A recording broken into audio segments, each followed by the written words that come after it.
different companies here in Estonia. And we will have today an interesting talk going to the smart contracts given by Vitalik, who is coming from Ethereum, and he's going to tell a few words about Ethereum and himself by himself. And I have to also thank Jan Dallin, who is also here today, who is actually the person who was bringing Vitalik here to Estonia, as I understand in general, and also here to Tallinn Tech. So thank you also Jan for keeping us in mind. So please, Vitalik, the floor is yours. Thank you.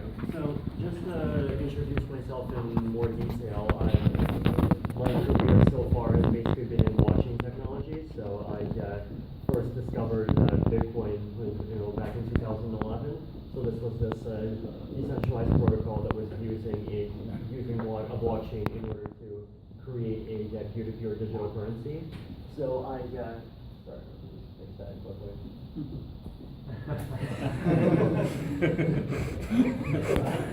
Thanks.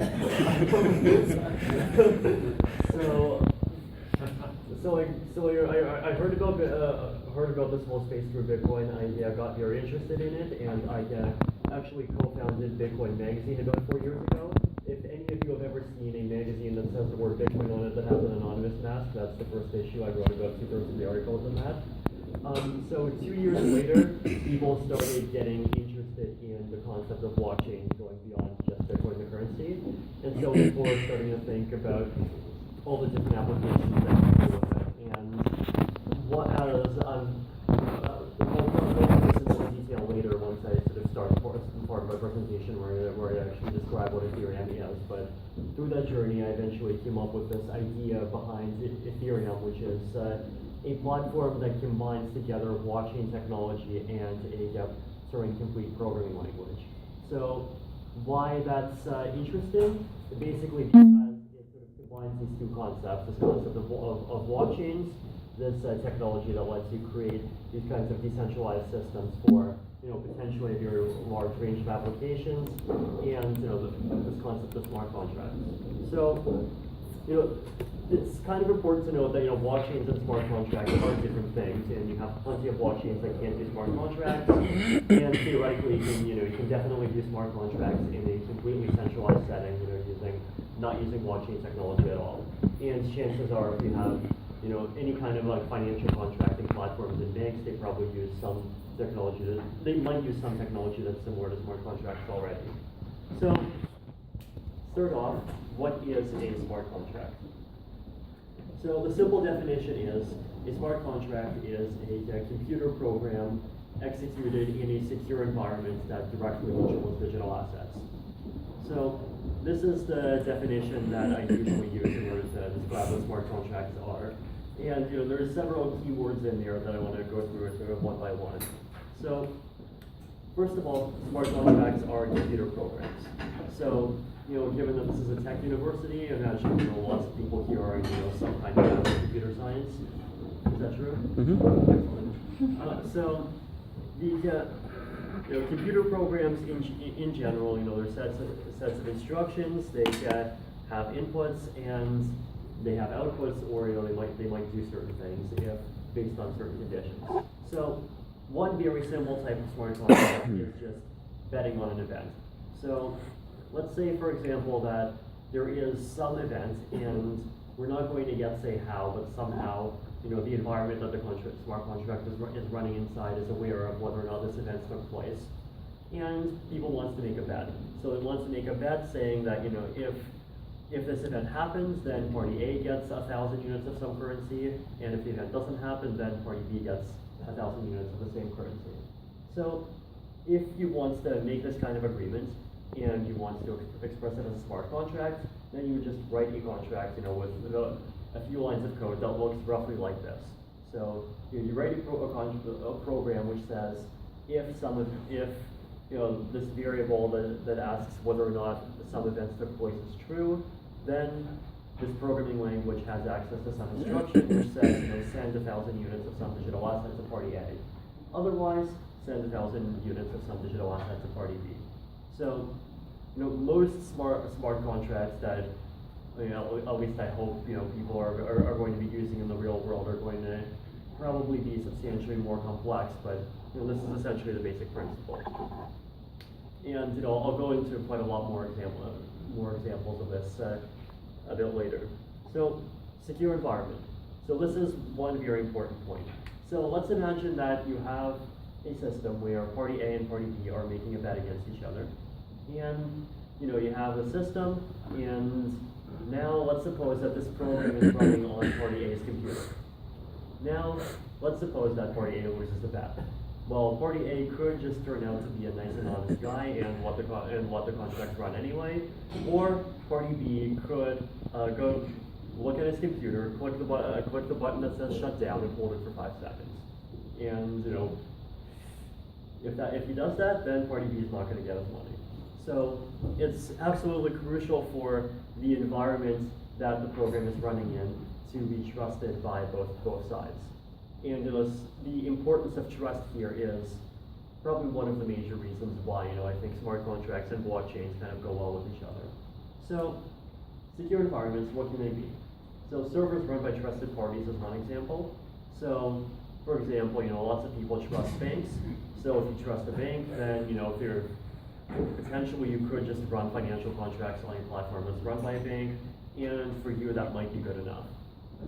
If you don't trust banks, then, or potentially, if you want to do something that banks just happen not to support, then another option is decentralized computer networks. So the reason why people are interested in this concept of decentralization is, pretty simple. If you're relying on one person to be honest, then first of all, there's a large chance that that one person might actually not be honest, and that person has, both the incentive and the ability to try to act in a way in order to cheat you. But if you have a system that's controlled by, let's say, 2,000 people, and the number of people is so large that they cannot even practically coordinate to try to, let's say, to try to attack the network in order to change the result of some computation, even if they wanted to, then you have a system that's much more robust. So, the sort of first implementation of a blockchain that we've seen is Bitcoin. It's been running for about 6.5 years now, and Bitcoin is a blockchain that's designed for one simple purpose, which is moving units of a currency called Bitcoin from one address to another. So, aside from that, there are other blockchains that are more complex and support either specific types of smart contracts, or in Ethereum's case, pretty much any smart contract that you can write in code. People are also interested in this concept of private blockchains. So private blockchains are kind of this compromise that say, okay, maybe trusting one person is too much risk. Trusting 2,000 people is very, very low risk, but it's too much inefficiency. So maybe we can take, let's say, 10 people, and those 10 people could be from groups that we partially trust. So let's say they could be, 10 different large institutions from different industries from 5 different countries. One from the US, one from Estonia, one from China, one from South Africa, one from Brazil.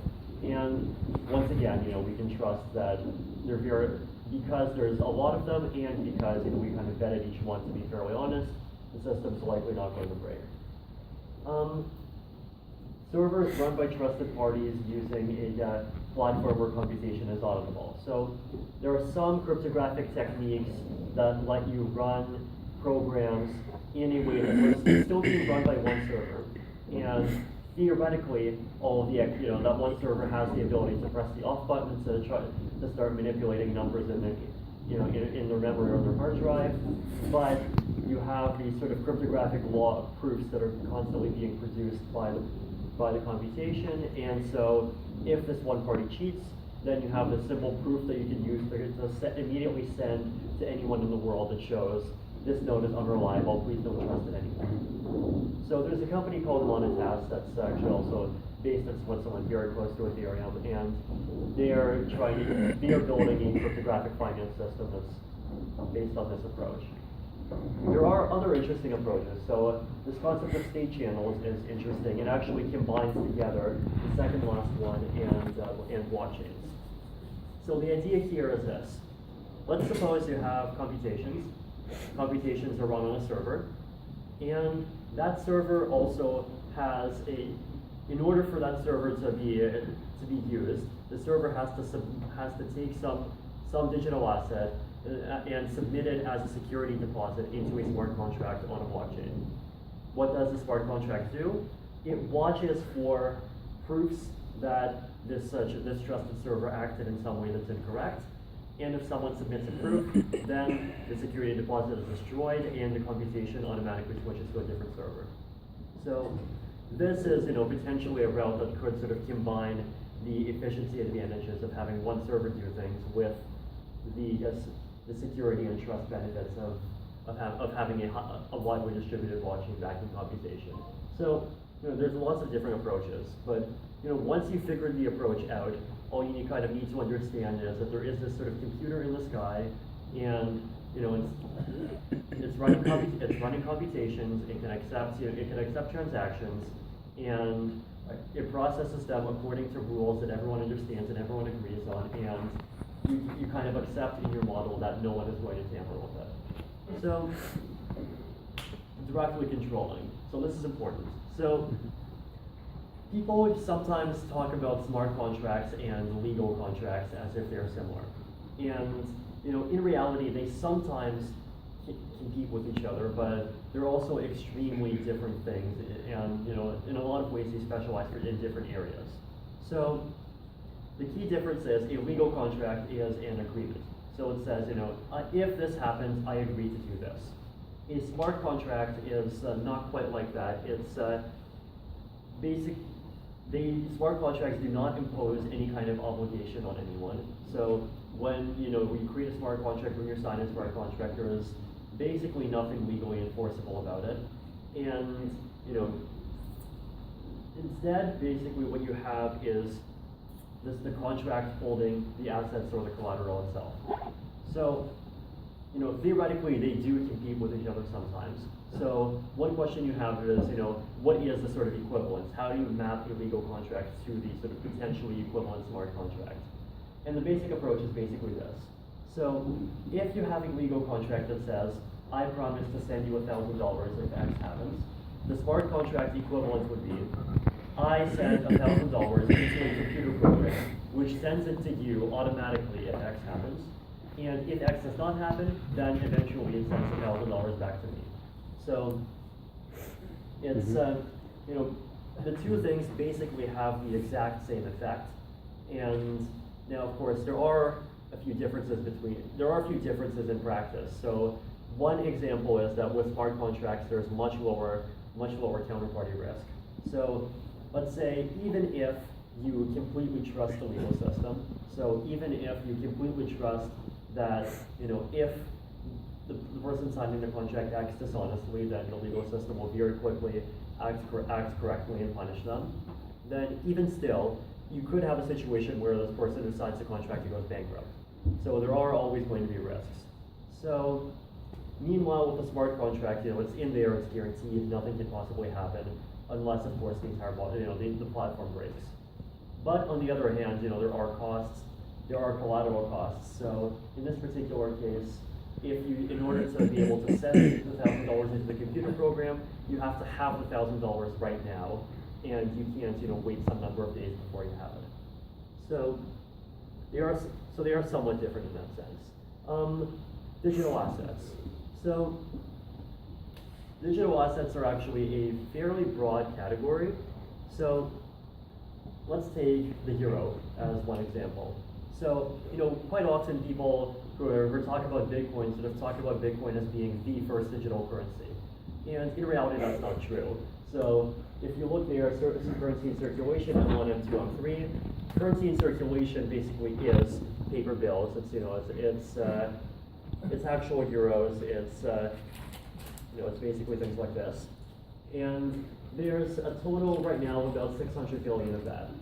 Meanwhile, M1, M2, M3, bank deposits, short-term deposits, medium-term deposits, all virtual. So the euro is basically now 90% of virtual currency.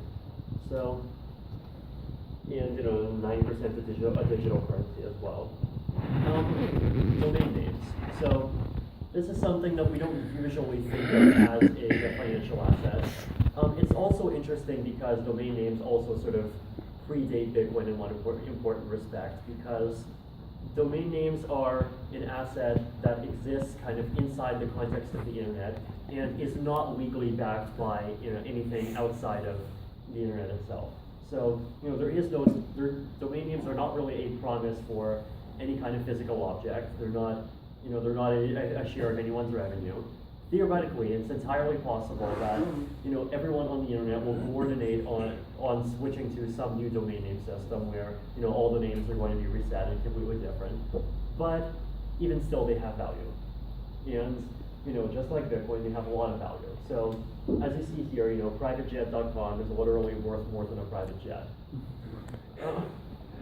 So here's another interesting example. So about 10 years ago, there was this college student, and he decided that he wanted to find some cool way of paying for his college education. So what he did is he put up a website, and on that website he basically created this 1,000 by 1,000 pixel box, and he said anyone can buy pixels on this box, and I'm charging $1 for 1 pixel. So as it turns out, he sold all 1 million pixels, and he got us $1 million. So, there you go, that's the page right now. Here's another interesting example. So, the top 5 instances of, any kind of crowdfunding, crowd sale, any kind of sort of crowd gathering of funds for projects. So, over here on this list, 2, 3, and 5 are pretty normal. Now, let's look at the other 2. So Ethereum, that's also this is the project that I started, but I'm actually mentioning it here for a different reason. So in the context of so the way that we got the funding to start development last year was basically by selling digital tokens. Basically, inside of the Ethereum network, there is a token called Ether, which is used to pay transaction fees and a couple other things. And we sold 60 million units of this digital token as a way to crowdfund the platform. So these digital tokens, they confer no legal rights. Their only function is to pay for computational cycles in a decentralized computer network. And yet, even still, it's number 4 on the list of crowdfunded projects. Now let's look at number 1. So Star Citizen, 99. Right now, they're actually up to about $100 million raised. What are they doing? This is a massively multiplayer online game, and they are selling spaceships inside of their game for $500 each. So, this, welcome to the future. So, a few more examples of what contracts can do. So, escrow, this is a fairly standard sort of business use case. So, challenge here basically is, let's say I have some object X, and I want to trade it for some object Y. So object X could be a domain name for money, it could be a car for money, it could be a house for 5 cars. In some other country where rent is higher, it could be a house for 20 cars. Doesn't really matter. But the point is that basically, you have 2 paths here. One approach is one path is sort of normal path where you have party A gives X to party B, and party B gives Y to party A, and it's all good. The problem is you have counterparty risk. So if party A gives X to party B first, party B might decide, oh, hey, I'm not going to give you object Y. Or, hey, I'm bankrupt and object Y was taken by my creditors already. Or, hey, whoops, object Y was destroyed in a hurricane yesterday. Or, meanwhile, if party B gives object Y to party A first, then party A might decide to run away and not give X to party B. So, the way that these problems tends to be solved in the real world is sometimes through legal systems, sometimes in order to make the process more practical and efficient, you have escrow intermediaries. So basically, instead of party A giving X to party B directly, party A gives X to this sort of central party that's trusted by both of them, and then you have 2 possibilities. One of them is that party B acts honestly and gives Y to party A, in which case the escrow agent just passes X or Y to party B and everyone's happy. Second case is party B decides it's going to try to not give Y to party A. And in that case, the escrow agent sees that and it says, well, okay, fine, I'm just giving X back to party A then. And in both cases, everyone's happy. Problem with escrow in practice is that, the fees for escrow are pretty expensive. So in the case of domain names, for example, they charge fees for 3 to 6%. So even the escrow fee for selling privatejet.com is probably in some cases worth more than a private jet. So then there's, another example is financial contracts. So contract for difference is one sort of, standard example. So basically, let's say you have a contract for difference on the exchange rate between US dollars and Swiss francs. And let's say that contract, basically, let's say both parties put in, let's say 1,000 units of some currency, and you have this linear formula that for every cent that the rate goes up, let's say party A gets another, let's say party B gets another $100, and party A gets $100 fewer. So, this kind of financial logic you can just write out in a smart contract as well. So, for escrow, you can make escrow a smart contract as well. Basically, what you do is you basically take this logic for E that you have over here, and instead of it being a person, it would just be a sort of magic box. Now, that's sort of run on, blockchain, trusted environment, whatever. Now, of course, one important point is that smart contracts do not have the ability to control cars and houses. So, but they do have the ability to control assets that exist inside of the networks that they live on. So, this is something that's going to work in digital environments. It's not going to work easily in physical environments. Over here, financial systems are all digital anyway, so it works fine. If you want to add in margin calls, you just add a few extra lines of code. Here's another interesting category of contract.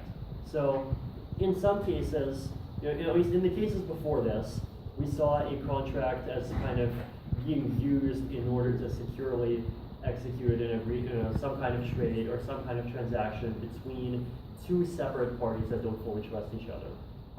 What if you have an organization where the people inside of that organization don't fully trust each other?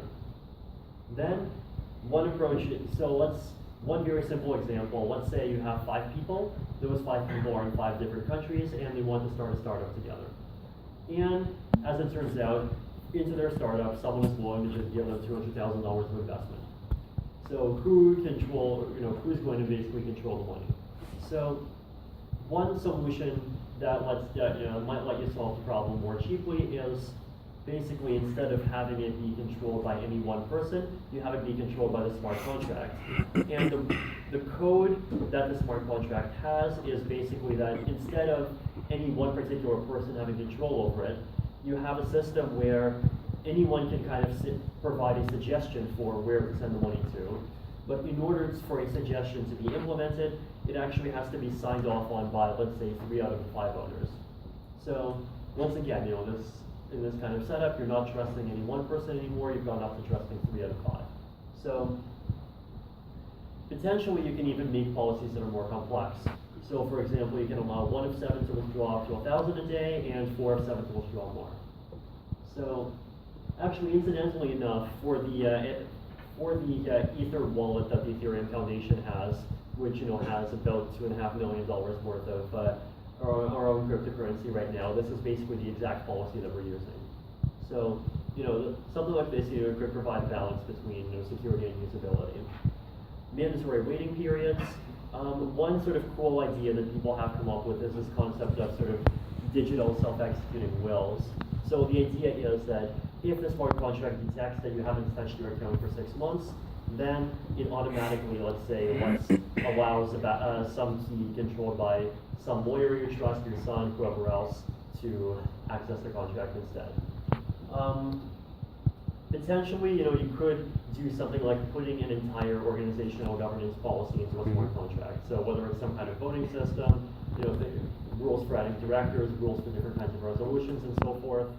So, this is sort of moving a bit into the direction of this sort of decentralized autonomous organization concept that people sometimes talk about. Although in general, once you sort of get into DAOs more deeply, you could actually be much more imaginative than just having a voting rule. So for all these things, even though smart contracts are all code, you can still have. It's important to note that that doesn't mean that you have to be a computer geek in order to actually be an end user for all of them. So over here, I wrote an application that basically lets people do this sort of multi-sig escrow, and you can see it's you type in a few addresses, and it's not too hard to use, and you can probably make it even simpler.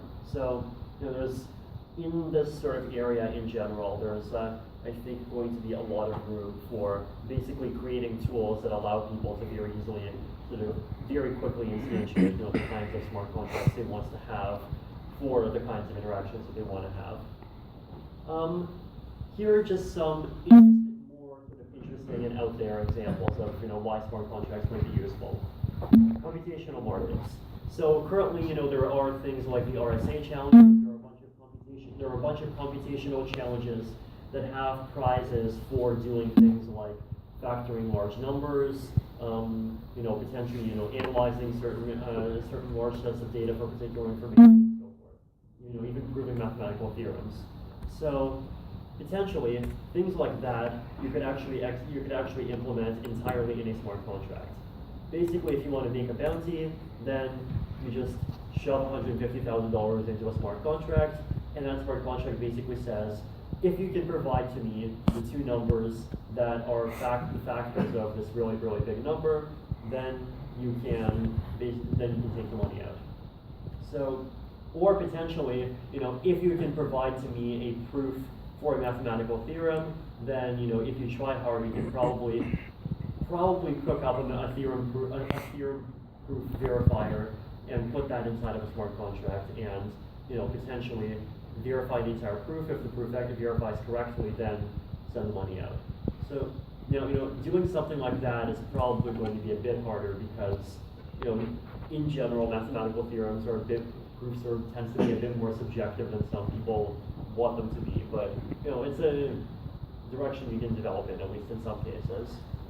Aside from computation, there's doesn't have to be prizes. It could even be something simpler like, I want a certain piece of computation done, and if that computation can be easily verified, then you can make a smart contract bounty for it.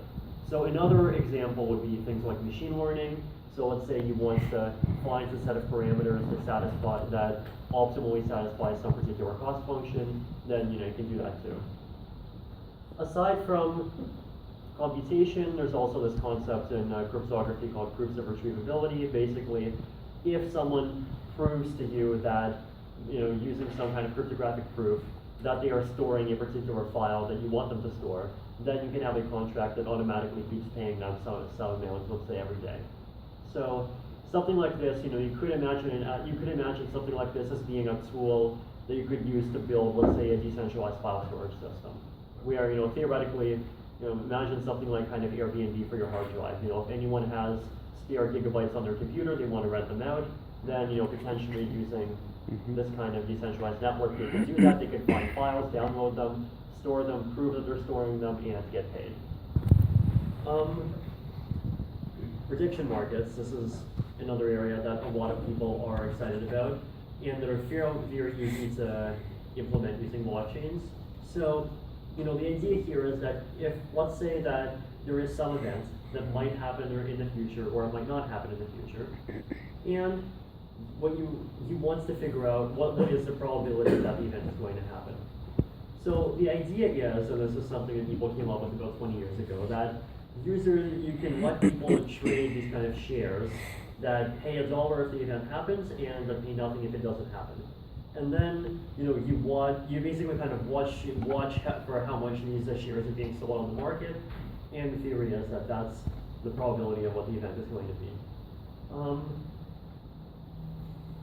So notably, this does require some kind of external mechanism to report on whether or not the event actually took place, which is important in a blockchain context because blockchains are just code, and they have no idea, who just won the presidential election, what the weather is, and so on. So you have to kind of figure out exactly how you're going to get that information from outside the real world into the system. And there are a couple of strategies for doing that. The simplest one is just a centralized approach where you allow one person to feed everything in. If the reason why you're on a blockchain is because you want to reduce trust, then you could have a system where you let 5 people submit data and you take the median. So you have a lot of freedom in how you actually do it. Here's a interesting use case that's a bit out there. So in 1995, Adam Back proposed a system called Hashcash. And the idea behind Hashcash is basically to prevent email spam. So the way that it works is basically that in order to send an email that the recipient is actually going to see, you have to have your computer solve this computational problem. And the theory is that this computational problem might take, let's say, 1 cent worth of electricity in order to solve, but once you send the email over, it's very cheap in order to verify. You can verify a solution almost instantly. So the objective here, fight spam. So the idea basically is that if you're sending an email to your friend and you really care about the friend receiving it, then chances are you're going to be willing to burn 1 cent worth of electricity to send it over.